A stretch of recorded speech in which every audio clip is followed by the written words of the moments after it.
ৰমেন হাজৰিকা চেনেলটোৰ আন এটা ভিডিঅ'লৈ আপোনালোকক স্বাগতম জনালোঁ।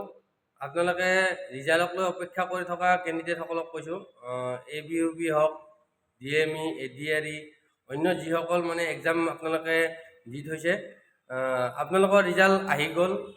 অলৰেডি CM ছাৰে আমাক লাইভ আহি ক'লে কিছুমান কথা, আপোনালোকক সেইটো কথা জনাব বিচাৰিছোঁ।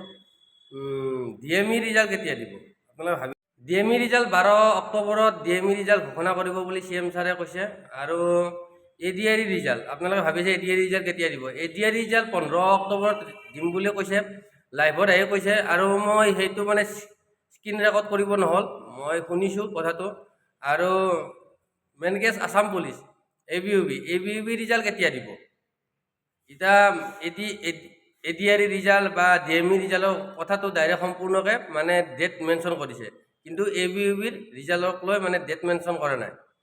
এতিয়া ABUB ৰিজাল্টৰ কথা কৈছে বোলে আমাক এইটো মাহতে আমি আছাম পুলিচৰ ABUB ৰিজাল্টটো দি দিম বুলি কৈছে। হাইকোৰ্ট হৈ আছিল, হাইকোৰ্টৰ কাৰণে মানে অলপ প্ৰব্লেম হৈ আছিল, সেইটো কাৰণে মানে আমাৰ 10 অক্টোবৰত এপইণ্টমেণ্ট দিয়াৰ কথা আছিল। 10 অক্টোবৰত এপইণ্টমেণ্ট দিয়াৰ কথা আছিল কাৰণে সেইটো, আৰু আমাৰ জুবিন দা ঢুকোৱাৰ কাৰণে মানে অলপ মানে পিছাই দিলে মানে ডেটটো, সেইটো কাৰণে অলপ প্ৰব্লেম হৈছিল CM ছাৰৰো। আৰু হাইকোৰ্ট, মেইন কেছ ABUBৰ হাইকোৰ্ট হোৱা বুলি কৈছে। ABUBৰ হাইকোৰ্ট হোৱাৰ কাৰণে আমাৰ ৰিজাল্টটো অলপ পিছুৱাই গৈছে। সেইটো কাৰণে আমাৰ ABUB ৰিজাল্ট কিন্তু CM ছাৰে কোৱা মতে এইটো মাহত দিব বুলি কৈছে, কিন্তু এইটো মাহত দিয়াটো সম্ভৱ হ'ব জানো? এইটো মাহত ABUB ৰিজাল্ট দিয়াটো সম্ভৱ হ'ব জানো? আমাৰ হাতত মাত্ৰ 3 দিন বা 3.5 আছে। এই 3 দিন 3.5 দিনৰ ভিতৰত দিব লাগিব। যদি এইটো মাহত দিয়ে, CM ছাৰে কৈছে কেৱল এইটো মাহত আমি ABUB ৰিজাল্টটো ডিক্লেয়াৰ কৰিম। যদি এইটো মাহত দিম বুলিও কৈছে, তাৰমানে পূজাৰ ভিতৰত দিব। আপোনালোকে কি ভাবে, এইটো মাহত দিব পাৰিব নে নোৱাৰিব? আৰু চাব ইন্সপেক্টৰ আৰু ফায়াৰমেন, চাব ইন্সপেক্টৰ ফায়াৰমেনৰ ৰিজাল্ট 10 অক্টোবৰৰ আগত ৰিজাল্টটো দিব, কিন্তু আমাৰ এপইণ্টমেণ্ট দিয়া তাৰিখ 25-26 অক্টোবৰ এপইণ্টমেণ্ট দিয়া তাৰিখ।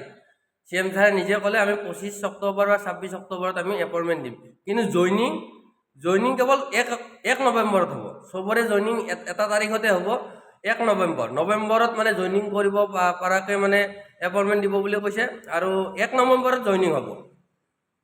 এপইণ্টমেণ্ট চবেই একেদিনাই পাব আৰু জইনিঙো একেদিনাই হ'ব। আপোনালোকে ভাবি নাথাকিব, টেনশ্যন ল'ব নালাগে। 10 অক্টোবৰৰ আগত চাব ইন্সপেক্টৰ আৰু ফায়াৰমেনৰ ৰিজাল্ট দিব বুলিও কৈছে। আৰু ABUB ৰিজাল্টটোৰ লগত ড্ৰাইভাৰ কনষ্টেবলো সোমাইছে, যিখিনি মানে ABUB লগত ৰিটেন কম্বাইন এক্সাম হৈছিল আৰু মানে সেইটো ধৰক একেলগে ৰিজাল্ট দিব। এইটো মাহত দিব বুলি কৈছে যাতে এইটো মাহতো দিব পাৰে, দুৰ্গা পূজাৰ ভিতৰতো ৰিজাল্ট হৈ যাব পাৰে। এইটো কিন্তু এইটো মাহত দিয়াটো সম্ভৱ হ'ব জানো? আৰু দিলেও মানে এই 4 দিন বা 3 দিনৰ ভিতৰতে ৰিজাল্ট দিব। দুৰ্গা পূজাৰ ভিতৰতে আপোনালোকে ৰিজাল্ট পাই যাব ABUB, মই ভাবোঁ। আৰু আপোনালোক ভিডিঅ' ক্লিপটো দিছোঁ, আপুনি চাই ল'ব। আপোনালোকে কি মনত কি বা ভাবি আছে সেইটো মই নাজানো, কিন্তু মোৰ বোধহয় হয়তো দুৰ্গা পূজাৰ আগত ৰিজাল্ট আহি যাব পাৰে। মোৰ বোধহয় দুৰ্গা পূজাৰ আগত, হয়তো দুৰ্গা পূজাৰ ভিতৰত ৰিজাল্ট আহি যাব পাৰে ABUBৰ। CM ছাৰে কোৱা মতে এইটো মাহত বুলি কৈছে, যাতে কি এইটো মাহত হ'লেতো দুৰ্গা পূজাৰ ভিতৰতে ৰিজাল্ট দিব। আৰু যদি এইটো মাহত নহয় বা নেক্সট মাহত হয়, তেতিয়াহ'লে 10 তাৰিখৰ আগত ৰিজাল্ট দিব পাৰে ABUBৰ। আপোনালোকে নিশ্চিন্ত থাকক, 1 নৱেম্বৰত আপোনালোকে জইনিং কৰিব পাৰিব আৰু 25-26 অক্টোবৰত আপোনালোকে এপইণ্টমেণ্ট ল'ব পাৰিব। মন কৰিব লগা কথা যে বাকীবিলাকত ডেট মেনশ্যন কৰিছে, বাকীবিলাকত ধৰক চাব ইন্সপেক্টৰ হওক বা ফায়াৰমেন, এইবিলাক মানে 10 অক্টোবৰৰ আগত দিম বুলি কৈছে। আৰু ধৰক ADRE বা DMEৰো ডেটটো মানে মেনশ্যন কৰিছে, ৰিজাল্ট দিয়া ডেট। কিন্তু আমাৰ ABUBৰ কেৱল এইটো কথাই কৈছে বোলে আমাৰ হাইকোৰ্টৰ কাৰণে অলপ প্ৰব্লেম হৈ আছিল, এইটো কাৰণে মানে আমাৰ ডেটটো অলপ ইফাল সিফাল হ'ব, কিন্তু এইটো মাহত আমি ৰিজাল্ট দিম। এইটো মাহতে ৰিজাল্ট দিব বুলি কৈছে কিন্তু CM ছাৰে। যদি এইটো মাহতে ৰিজাল্ট দিয়ে, তো এইটো দুৰ্গা পূজাৰ ভিতৰতে ৰিজাল্ট দিব লাগিব। সেইটো কাৰণে কৈছোঁ, হয়তো আমাৰ দুৰ্গা পূজাৰ ভিতৰতে ৰিজাল্ট দিব, আৰু হয়তো 10 অক্টোবৰ 10 তাৰিখৰ আগত আমি ABUB বা ড্ৰাইভাৰ কনষ্টেবল যিখিনি আছে গোটেইখিনি আমি ৰিজাল্ট পাই যাম। আপোনালোকে অপেক্ষা কৰক আৰু ভিডিঅ' ক্লিপটো চাই লওক, আপোনালোকে বুজি লওক আৰু কথাটো কি কৈছে CM ছাৰে। আদিৰ ৰিজাল্ট আমি 10 অক্টোবৰ তাৰিখে দিম বা তাতকৈ আগতে দিম, কিন্তু AB আৰু UB কনিষ্টবলৰ ৰিজাল্ট দিয়াৰ ক্ষেত্ৰত গুৱাহাটী উচ্চ ন্যায়ালয়ে এটা আমাক সাময়িকভাৱে বাধা আৰোপ কৰিছে। আমি আশা কৰোঁ সেই বাধা আৰোপ অতিক্ৰম কৰি অৰ্থাৎ উচ্চ ন্যায়ালয়ক সন্তুষ্ট কৰি আমি এই মাহৰ ভিতৰতে পুলিচৰো AB আৰু UB কনিষ্টবলৰ ৰিজাল্ট ঘোষণা কৰিব পাৰিম। এই গোটেই ৰিজাল্টৰ ফলাফলৰ লিষ্টখন দেখিলে আপোনালোকে ইতিমধ্যে গম পাইছে যে আমি 20 অক্টোবৰলৈকে যাবলগীয়া হৈছে। কিন্তু মই প্ৰতিশ্ৰুতি দিছিলোঁ যে অক্টোবৰ মাহৰ ভিতৰতে 10 অক্টোবৰত আপোনালোকক নিযুক্তি পত্ৰ দিম। 10 অক্টোবৰত মই নোৱাৰিলেও অন্তত 25-26 অক্টোবৰৰ ভিতৰত আপোনালোকৰ হাতত মই নিযুক্তি পত্ৰ তুলি দিম। কাৰণ পৰীক্ষাৰ ফলাফল ঘোষণা কৰাৰ পিছতো আমি বিভাগলৈকে কাক কোন বিভাগত দিম ৰেণ্ডমাইজেশ্যন কৰিব লাগে আৰু তাৰ পিছত বিভাগসমূহেও আপোনালোকৰ পোষ্টিং অৰ্ডাৰ উলিয়াব লাগে। সেইকাৰণে অক্টোবৰ মাহৰ ভিতৰতে আপোনালোকৰ নিযুক্তি হ'ব, কিন্তু কেইটামান দিন আপোনালোকে অপেক্ষা কৰিব লাগিব। ইয়াৰ কাৰণো আপোনালোকে জানে, যোৱা কেইবাটাও দিন ধৰি আমি কোনেও কাম কৰিব পৰা নাই।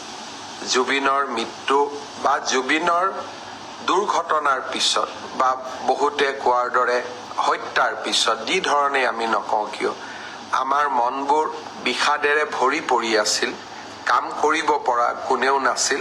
কিন্তু আমি যিহেতু আগুৱাই যাবই লাগিব, সেইবাবে মই আজি আপোনালোকক নিশ্চিতভাৱে কোন পৰীক্ষাৰ কেতিয়া ফলাফল ঘোষণা কৰিব তাক মই জনালোঁ আৰু আপোনালোকে যাতে নৱেম্বৰ মাহতে চাকৰিত যোগদান কৰিব পাৰে তাৰো আমি নিশ্চিতভাৱে ব্যৱস্থা ল'ম। বন্ধু বান্ধৱীসকল, শ্ৰদ্ধাৰ ৰাইজ, আৰু কেইটামান কথা মই আপোনালোকক ক'ব খুজিছোঁ। অৰুণোদয়ৰ জৰিয়তে আমি আৰু DME আৰু ADREৰ ৰিজাল্ট যে 12 অক্টোবৰ বা 15 অক্টোবৰত দিব, সেইটো ভিডিঅ' ক্লিপটো মই মানে স্ক্ৰীন ৰেকৰ্ড কৰিব নহ'ল। আপোনালোকে এইটো ভালকৈ চাই ল'ব।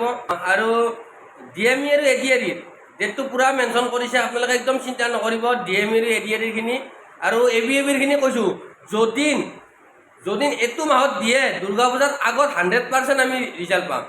CM ছাৰে কোৱা মতে যদি এইটো মাহতে দিয়ে দুৰ্গা পূজাৰ ভিতৰতে আমি ৰিজাল্ট পাম। ৰিজাল্ট যেতিয়া দিয়ে দিব, আৰু আমি এইটো কথা গম পালোঁ যে এপইণ্টমেণ্ট দিয়া ডেট পূৰা ফিক্স। 25-26 অক্টোবৰৰ ভিতৰত আমাক এপইণ্টমেণ্ট দিয়াটো ফিক্স।